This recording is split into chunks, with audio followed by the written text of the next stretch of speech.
क्यों। स्वागत है दोस्तों आप सभी का IR मुशायरा मीडिया में। मैं आपके साथ मोहम्मद साकिब। सुनेंगे दोस्तों इमरान प्रतापगढ़ी की एक नज़म। उससे पहले बता दूं दोस्तों, नेपाल में प्लेन क्रैश, 18 लोगों की मौत की पुष्टि, पायलट की हालत गंभीर। चलिए पहले सुनते हैं इमरान प्रतापगढ़ी की नज़म। तो आपसे गुजारिश है वीडियो को लाइक कीजिए और चैनल को जरूर सब्सक्राइब कीजिए। एक जैसे गुनाह थे दोनों, एक बेजान सा जिस्म है लटकता हुआ। वो शायद यही कह रहा है, मैं कोशिश करता हूं मुझको जालिम का तरफदार नहीं लिख सकते, कम से कम वो मुझे लाचार नहीं लिख सकते। जहां हथेली पे लिए बोल रहा हूं जो सच, उसको इस देश के अखबार नहीं लिख सकते, उसको इस देश के अखबार नहीं लिख सकते। मैं हिम्मत करता हूं, पढ़ता हूं, सुनेगा कि एक जैसे गुनाह थे दोनों, एक जैसे गुनाह थे दोनों, फिर ये इंसाफ है दुरंगा क्यों, फिर ये इंसाफ है दुरंगा क्यों। सूली याकूब के हिस्से में और सूली याकूब के हिस्से में और ठाकरे के लिए तिरंगा क्यों, ठाकरे के लिए तिरंगा क्यों। फिर ये इंसाफ है दुरंगा क्यों। एक जैसे गुनाह थे दोनों। बहुत शुक्रिया, बहुत मोहब्बतें। थोड़ी देर आप बहुत अच्छा सुन रहे हैं, बहुत मोहब्बत से सुन रहे हैं। मुझे एक नज़्म पढ़नी है। शमीम मेरा बड़ा भाई, नाम भी बड़ा है।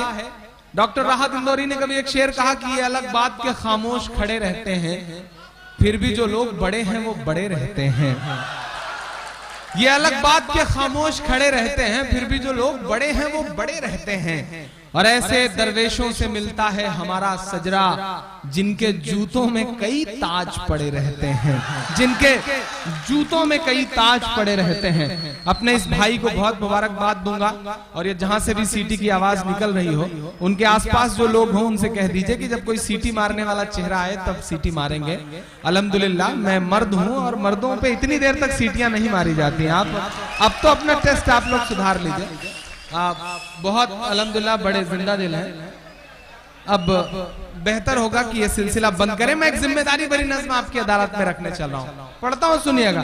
मेरे कई बड़े बुजुर्गों की फरमाइश है। मेरा एक दोस्त है हमजा, वो मुंबई से इस प्रोग्राम को सुनने के लिए आया, तो उसका भी हुक्म है कि मैं कुछ सुनाऊं एक नज़्म जो वो चाहता है।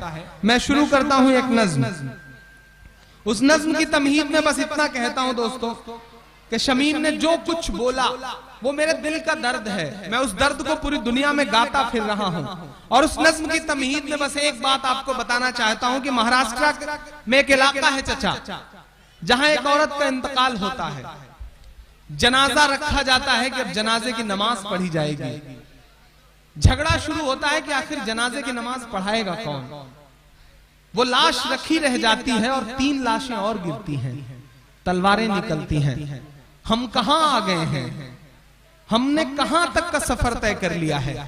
क्या कभी आपने सोचा कि गुजरात में हमारी बहनों को जब घर से निकाल के उनके पेट में त्रिशूल घोंपा जा रहा था, तो क्या उनसे पूछा जा रहा था कि तुम बरेलवी हो या देवबंदी हो। नाज़रीन, इमरान प्रतापगढ़ी की नज़्म सुनने के बाद आप अपनी राय में क्या कहना चाहते हैं वो नीचे कमेंट बॉक्स में ज़रूर बताएं। दोस्तों मुंतखब अहादीस से कुछ खास बातें सुनते हैं। हज़रत अबू हुरैरा नज़र फरमाते हैं कि रसूलुल्लाह सल्लल्लाहु अलैहि वसल्लम ने इरशाद फरमाया, मोमिन के मरने के बाद जब आमाल का सवाब इसको मिलता रहता है तो इनमें से एक तो इल्म है जो किसी को सिखाया और फैलाया हो, दूसरा सालेह औलाद है जिसको छोड़ा हो, तीसरा कुरान शरीफ है जो मीराथ में छोड़ गया हो, चौथा मस्जिद है जो बनाया गया हो, पांचवा मुसाफिर खाना है जिसको उसने तामीर किया हो, छठा नहर है जिसको उसने जारी किया हो, सातवां वो सदक़ा है जिसको अपनी ज़िंदगी और सेहत में इस तरह दे गया हो कि मरने के बाद इसका सवाब मिलता रहे, मसलन वक्फ़ की शक्ल में सदक़ा कर गया हो। हज़रत अनस रज़ियल्लाहु अन्हु फरमाते हैं कि आप सल्लल्लाहु अलैहि वसल्लम जब कोई बात इरशाद फरमाते तो उसको 3 मरतबा मरतबा दोहराते ताकि इस बात को समझ लिया करे। फ़ायदा मतलब यह है कि जब आप सल्लल्लाहु अलैहि वसल्लम कोई अहम बात इरशाद फरमाते तो इस बात को 3 मरतबा दोहराते ताकि लोग अच्छी तरह समझ लें। हज़रत अब्दुल्ला बिन अमरो बिन आस रज़ियल्लाहु अन्हुमा फरमाते हैं कि मैंने रसूलुल्लाह सल्लल्लाहु अलैहि वसल्लम को इरशाद फरमाते हुए सुना, अल्लाह ताला इल्म को आखिरी ज़माने में इस तरह नहीं उठाएंगे कि लोगों के दिलो दिमाग से उसे पूरे तौर पर निकाल लें, बल्कि इल्म को इस तरह उठाएंगे कि उलमा को एक एक करके उठाते रहेंगे, यहाँ तक कि जब कोई आलिम बाकी नहीं रहेगा तो लोग उलमा के बजाय जाहिलों को अपना सरदार बना लेंगे, इनसे मसले पूछने जाएंगे और वह इल्म के बगैर फतवा देंगे। नतीजा यह होगा कि ख़ुद तो गुमराह थे ही दूसरों को भी गुमराह कर देंगे। हज़रत अबू हुरैरा रिवायत करते हैं कि आप रसूलुल्लाह सल्लल्लाहु अलैहि वसल्लम ने इरशाद फरमाया, अल्लाह ताला उस शख्स से नफ़रत करते हैं जो सख्त मिजाज हो, ज़्यादा खाने वाला हो, बाज़ारों में चीखने वाला हो, रात में मुर्दा की तरह पड़ा सोता रहता हो, दिन में गधे की तरह दुनियावी कामों में ही फंसा रहता हो, दुनिया के मामलात का जानने वाला और आखिरत के उमूर से बिल्कुल जाहिल हो। हज़रत यजीद बिन सलमा जूफ़ी रज़ियल्लाहु अन्हु फरमाते हैं कि मैंने अर्ज़ किया, या रसूलुल्लाह, मैंने आपसे कई हदीसें सुनी हैं, मुझे इस बात का डर है कि आखिरी हदीसें तो मुझे याद रहे और पहली हदीसें याद न रहे, मुझे इसलिए कोई जामे बात इरशाद फरमा दीजिए। आप रसूलुल्लाह सल्लल्लाहु अलैहि वसल्लम ने इरशाद फरमाया, जिन उमूर का तुम्हें इल्म है उनके बारे में अल्लाह ताला से डरते रहो, यानी अपने इल्म के मुताबिक अमल करो। हज़रत जाबिर बिन अब्दुल्लाह रज़ियल्लाहु अन्हुमा रिवायत करते हैं कि रसूलुल्लाह सल्लल्लाहु अलैहि वसल्लम ने इरशाद फरमाया, उलमा पर बड़ाई जताने, बेवकूफ़ों से झगड़ने यानी नासमझ अवाम से उलझने और मजलिसीन जमाने के लिए इल्म हासिल न करो।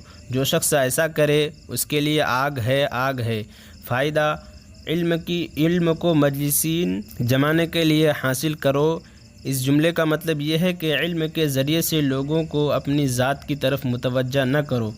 हज़रत अबू हुरैरा रज़ियल्लाहु अन्हु फरमाते हैं कि रसूलुल्लाह सल्लल्लाहु अलैहि वसल्लम ने इरशाद फरमाया, जिस शख्स से इल्म की कोई बात पूछी जाए और वह बावजूद जानने के उसको छिपाए तो अल्लाह ताला क़यामत के दिन इसके मुंह में आग की लगाम डालेंगे। हज़रत अबू हुरैरा रिवायत करते हैं कि रसूलुल्लाह सल्लल्लाहु अलैहि वसल्लम ने इरशाद फरमाया, जिस शख्स की मिसाल जो इल्म सीखा है फिर लोगों को नहीं सिखाता उस शख्स की तरह है जो ख़जाना जमा करता है फिर उससे खर्च नहीं करता। इमरान प्रतापगढ़ी से जुड़ी खबरों और नज़्मों के लिए हमारे इस चैनल को ज़रूर सब्सक्राइब करें। मिलते हैं किसी और वीडियो में ऐसे नई नज़्म और नई खबरों के साथ। तो जब तक के लिए दीजिए मुझे इजाज़त और रखिए अपना ख्याल। आप देख रहे थे IR मुशायरा मीडिया और मैं आपके साथ मोहम्मद ताक़िब। अस्सलाम वालेकुम।